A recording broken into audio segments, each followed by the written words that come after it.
My name is John Garvin, and I'm the creative director at Sony Bend.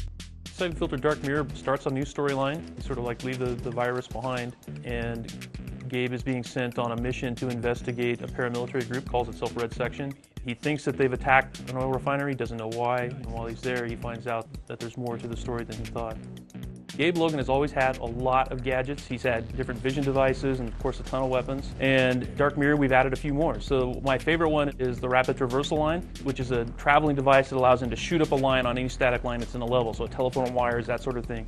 He shoots this thing up, and then he goes up on one hand, and he's able to automatically switch to his one-handed weapon, so it's for combat as well as for traveling. So we also have the MB-150, which is Gabe's new sniper rifle. It's the standard agency issue sniper rifle. It has 6mm rounds, and it's got 3 types of darts, and the darts can be used for different types of gameplay. So fire the dart at an AI, and then you can detonate it later, and then what that allows you to do is take out multiple AI at once. It allows you to take out AI silently, and it allows you to basically figure out your own gameplay as you're going through the levels.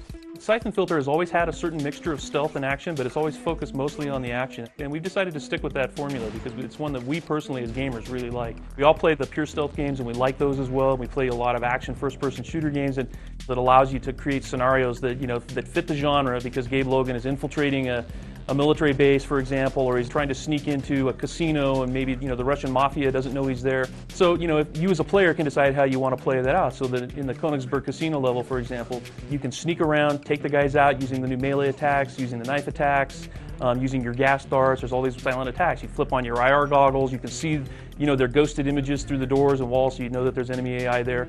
Or you can just step out into the spotlight, immediately be seen, and just pull out your M16 and just start gunning everybody down. It's really up to you. One of the things we didn't want to do was punish the player for making a choice. So if you choose to play an action level, you're going to get an action level. We're going to spit out more NPCs, more AI, and you're going to have more to deal with.